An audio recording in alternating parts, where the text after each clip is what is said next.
Assalamualaikum and welcome back to my YouTube channel. Welcome to the latest vlog and welcome to the new vlog as well. Welcome to Daily Diaries with Maria. तो कैसे हैं आप सब लोग? उम्मीद करती हूँ सब लोग खैर खैरियत से होंगे, खैर आफियत से होंगे, खुशबाश होंगे, अपने घरों में शादोबाद होंगे।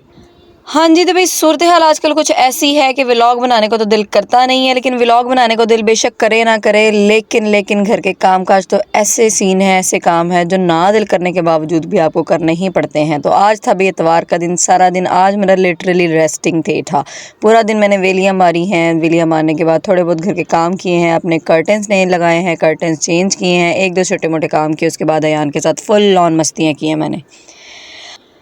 अब हो रहा था भाई शाम का टाइम, शाम के टाइम अब मैंने खाने की तैयारी करनी थी। अयान के साथ मैं थोड़ा बहुत मस्तियाँ शस्तियाँ कर ली थी। मैंने कहा भाई चलो मारिया, ये काम तो करने ही पड़ेंगे, दिल करे या ना करे। तो मैंने उठकर पानी शानी पिया है, फ्रेश अप हुई हूँ, अयान को नहलाया है, साफ़ सुथरा किया है, अच्छे प्यारे से कपड़े बनाए हैं, बाबू बनाया, और उसके बाद मैं चली हूँ किचन में जाके मैंने अब करनी थी खाने की तैयारी। खाने की तैयारी में सबसे पहले लहसुन छीलना था। अच्छा, एक ज़माना होता था जब मुझे लहसुन छीलने से शदीद नफ़रत होती थी और मैं इतनी आलसी होती थी कि अक्सर ही सिर्फ इसके छीलने की प्रैक्टिस से जान छुड़वाने के लिए मैं इसको खाने से स्किप ही कर देती थी। मतलब हाँ, लिटरली मैं खाने जो है वो बगैर लहसुन के बना लेती होती थी और मुझे लगता था कि इससे कोई फ़र्क ही नहीं पड़ता, लेकिन ये बाद में मुझे एहसास हुआ नहीं भी, गार्लिक का बहुत अच्छा टेस्ट होता। और अब मुझे चाइनीज़ के साथ साथ हर किस्म के देसी फूड में उतना ही ज़्यादा भर भर के डला हुआ गार्लिक पसंद है। और ये मेरा छोटा सा बुब्बू सा बेबी, जब भी मैं कोई काम करने बैठूँ, सब्ज़ी बनाने के लिए बैठूँ या खासकर लहसुन छीलने के लिए बैठूँ, तो इसने मेरे साथ बैठ जाना होता है। मदद क्या करवानी होती है, काम तबाही ही करना होता है। लेकिन आज के दिन के लिए मैंने इसको फुल ऑन आज़ादी दी हुई थी। मतलब मेरा पूरा दिन जो है आज इसके साथ ही, इसकी देखभाल में, इसके साथ खेलने में, खेल कूद में, एंजॉय करने के लिए गुजरा था। और लिटरली मेरा आज का दिन बहुत ही अच्छा गुजरा था। आज मैंने कोई लंबे चौड़े काम जो है वो नहीं छेड़े थे। मैंने कहा था संडे है, Sunday is all family day, Sunday is all rest day, Sunday is all my child's day. तो इसलिए मैंने आज कोई भी ऐसा वैसा काम और कोई मसरूफियत वाला काम नहीं छेड़ा था। And at the end of the day मुझे एहसास हो रहा था कि काश काश काश ये छुट्टी एक और होती। मतलब आगे 12 रबीउल अव्वल की एक छुट्टी आ ही रही है, क्या ही था कि 12 रबीउल अव्वल मंडे को होता है यार, 2 छुट्टियां इकट्ठी आ जाती, हमारी मौजें लग जाती, क्या ही जाता था। पर एनीवेज, दिल के अरमान जो थे वो आंसुओं में बह गए थे और हमने अब खाना शाना तो बनाना ही था, काम भी करना था। और जैसे जैसे छुट्टी खत्म हो रही थी, कल कॉलेज आने का गम जो था वो भी ताज़ा हो रहा था।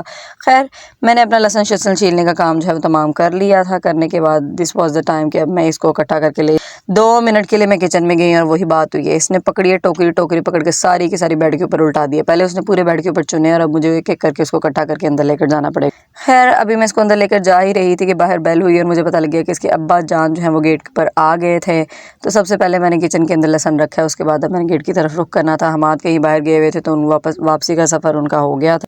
फटाफट जाकर बस मैंने उनके लिए दरवाज़ा खोला है। मैंने क्या दरवाज़ा खोला है, मेरे से पहले यही पहुंचा हुआ था।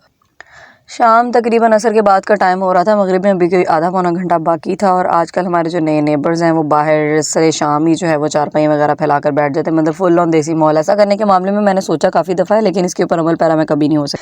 खैर, इनके आने के बाद काफ़ी दिन हो गए थे, 2 हफ्ते हो गए थे, मैं तो कभी बाहर नहीं निकली थी। लेकिन अयान जो था वो अक्सर ही बाहर निकल जाता था क्योंकि इनके छोटे छोटे से बच्चे हैं और अयान उनकी कंपनी काफ़ी ज़्यादा इंजॉय करता है। बहुत जॉली से पर्सन लोग हैं भैया।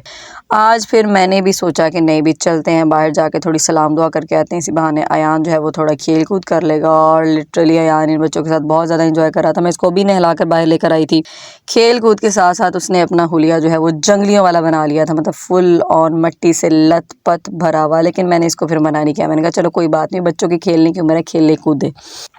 अच्छी तरह से जब इसने गंदमंद में नहा लेना है, मिट्टी से अपने आप को भर लेना है, फिर मैंने सोचा था इसको अंदर ले जाऊंगी, दोबारा से इसको नहला धुला के फिर दोबारा अपने खाने की तरफ हो जाऊंगी।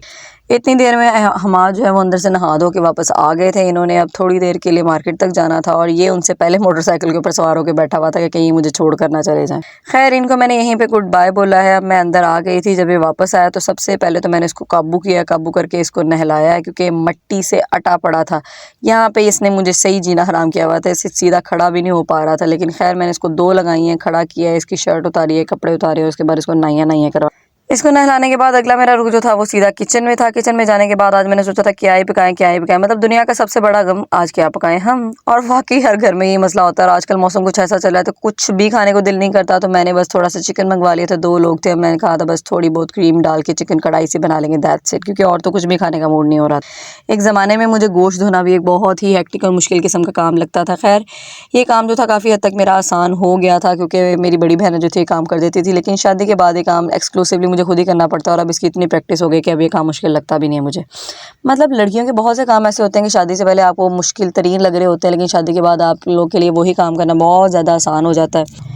मेरी लाइफ में भी ऐसे बहुत से काम है जो मुझे पहले पहाड़ की तरह लगते होते थे, लेकिन शादी के बाद मतलब अब मुझे लगता है कि भाई ये भी कोई कामों में से काम होता था जिसके लिए हम लोग रोते पिटते चिल्लाते होते थे। गोश्त मैंने धो लिया था और साथ में दूसरी तरफ मैंने जो है वो आटा गूंदने की तैयारी कर ली थी।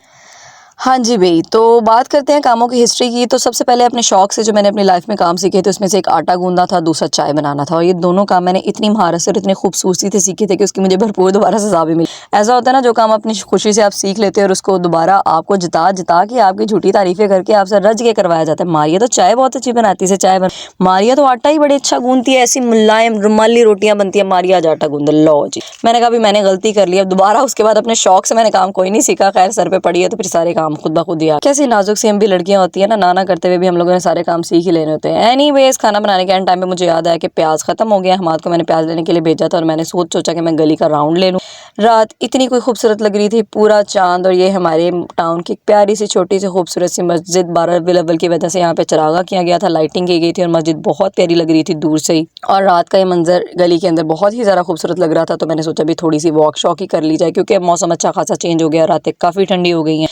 अक्टूबर इज़ ऑन द वे बई, सितंबर ख़त्म हो गया, मौसम तो बदल ही जाना है। रात खैर इतनी खूबसूरत हो ही रही थी, थोड़ी ही देर में जो है वो हमाद अंदर आने वाले थे। तो इससे पहले कि मैं बहुत ज़्यादा बाहर वॉक करती है, यान के अंदर से रोने धोने की आवाज़ें आ गई। तो इसकी आवाज़ें सुनकर मैं भी घर में तशरीफ़ ले आई थी। इसको अभी मैंने दिलासे शिलासे दिए कि उतनी देर में दरवाज़ा नॉक किया और हमाद जो है वो प्याज समेत घर में तशरीफ़ ले आए थे। बस मैंने उनसे प्याज पकड़ा है और ये इनके हिलेरियस एक्सप्रेशन, जैसे इनका पहला एक डायलॉग था ना, चीन तबाक दुम दुम, इतना मशहूर हुआ था, बस ऐसा ही कुछ एक दूसरा सीन भी अनकरीब होने वाला है। खैर प्याज लेकर मैं किचन में चली गई थी। फटाफट से मैंने प्याज काटा, छीला, छोटे छोटे बारीक काट ली, मतलब तड़के का सामान जो था वो तैयार कर लिया। कढ़ाई जो है मैंने चूल्हे के ऊपर चढ़ाई है, उसके नीचे आग जलाई है, उसके अंदर थोड़ा सा ऑयल डाला है, घी डाला है। घी मुझे ज़्यादा पसंद है खाने के लिए। उसको मेल्ट होने का वेट किया है, साबुत गर्म मसाले थोड़े से उसके अंदर डाले, उनको हल्का सा फ्राई किया है। जब तक वो हल्के से फ्राई हो गया उसके बाद फटाफट से मैंने इसके अंदर प्याज डाल दिया है। प्याज जो है उसके ब्राउन होने का, नरम होने का मुश्किल मैंने वेट किया है। और जब तक मेरा प्याज जो है ब्राउन होता है, सबसे पहले मैं खाने के अंदर नमक डाल देती होती हूँ, जिसके मसाला जो होता है काफ़ी हद तक नरम हो जाता है, मतलब गलाने में आसानी हो जाती है, ऐसा मुझे लगता है। बस फिर 2 से 3 मिनट का फ्राई करने के बाद जब प्याज जो है आपके अच्छे से ढल जाए, आपने अदरक लहसुन का पेस्ट इसके अंदर डाल देना है। और उसके बाद मैंने इसके अंदर डाल दी थी थोड़ा से नमक, तो मैंने पहले ही बता दिया था।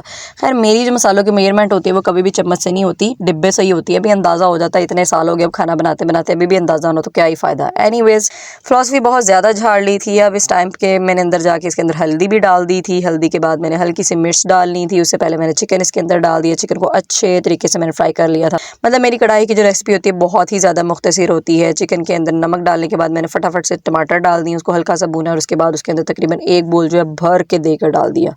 कमाल हो गया भाई, कमाल हो गया। मतलब दही के अंदर बनी हुई कढ़ाई तो मुझे बहुत ही पसंद है। इसी दही के और प्याज टमाटरों के पानी के अंदर मैंने इसको गला लेना था। मैंने इस टाइम पे इसको ढक दिया था अच्छे तरीके से कि गल जाए। साथ ही साथ साइड में जो मैंने आटा गूंदने के लिए उसको गोश्त देकर रखी हुई थी, एंड पे बस एक गोश्त देनी और आटा आपका मलाई की तरह नरम मुलायम हो जाना है। मतलब मैं आटे के ऊपर इतनी ज़्यादा एफर्ट कभी भी नहीं करती, मैंने पहले भी एक व्लॉग के अंदर बताया था। तो बस भी आटा भी ऑलमोस्ट डन हो गया था। और अब अयान की जो इस टाइम पे जी अयान बाबा को भूख लग गई थी, अब ये मेरे साथ मस्तियाँ करना शुरू हो गया। आज इसको आउट ऑफ नोवेयर मामा के साथ कुछ ज़्यादा ही लाडियाँ आ रही थी हैं। मामा की गोदी में चढ़ के शपियाँ करने लगा हुआ था। खैर उसी टाइम पे मैं किचन में गई हूँ। किचन में जाके मैंने तवा चढ़ाया है, आयान का अंडा फ्राई करने के लिए रख दिया है, क्योंकि जनाब साहब के मूड स्विंग्स अजीब किस्म के होते हैं। कभी इसका कुछ खाने को दिल करता है, कभी कुछ, कभी पराठा शौक से खा लेता है, कभी नहीं खाता। तो खैर इस टाइम पे मुझे ऑप्शन में बेस्ट फ्राई अंडा और फ्राइड टोस्ट ही लगे थे, तो मैंने बस फटाफट से इसके लिए वो बना दिए हैं और वो खाने के लिए इसको अंदर दिए हैं। सबसे पहले उसको ये खिलाए हैं। अयान को खाना खिलाने के बाद मेरी वापसी दोबारा किचन के अंदर हो गई थी। मेरा चिकन तकरीबन गल ही गया था। गलने के बाद अब मैंने बस इसके अंदर गरम मसाला डाला, इसको अच्छे तरीके से भून लिया है। जब ये भुनाई के नज़दीक था एंड पे इसमें क्रीम डाल दिया। That's it. क्रीम डालने के बाद इसको बहुत ज़्यादा देर के लिए मैंने नहीं पकाना होता, बस धनिया की गार्निशिंग की और मेरा खाना तैयार था अल्हम्दुलिल्लाह। इस टाइम पे लिटरली अल्हम्दुलिल्लाह कहने को दिल कर रहा होता है। लेकिन दूसरा जो इंपॉर्टेंट टास्क है वो भी ऑन द वे था कि मैंने रोटियां बनानी थी। रोटियां बनाने के लिए तवा रखा है, आग जलाई। खैर अब रोटियां कितनी बननी होती है, 2 हम लोग हैं, गिनती की 5 रोटियां बननी होती है। लेकिन इस टाइम पे वो भी मुश्किल ही लग रही होती है। मतलब जब मैं एक सालन बना लेती हूँ उसके बाद मेरी जो है वो दिल करने लग जाता है बस अब काम कौन सी घड़ी हो ख़त्म और मैं अंदर चली जाऊँ। लेकिन मेन रोटियाँ नहीं ना होती हैं। और जब आपका चस्कूरा बंदा हो ना, चस्के लेने वाला बंदा हो, लिटरली मतलब आपके लिए खाने के इंग्रेडिएंट पूरे करते करते ही आपकी आधी शाम गुजर जाती है। तो बस आपको सालन भी चाहिए, साथ में आपको फ्रेश बनी रोटियां चाहिए, और सलाद ना हो तो रोटी नहीं होती। सलाद के साथ साथ रायता ना, तो खैर खाना तो हमारे हलक से नीचे उतरता नहीं है। Anyway, this was all for today. Thank you so much. Good bye.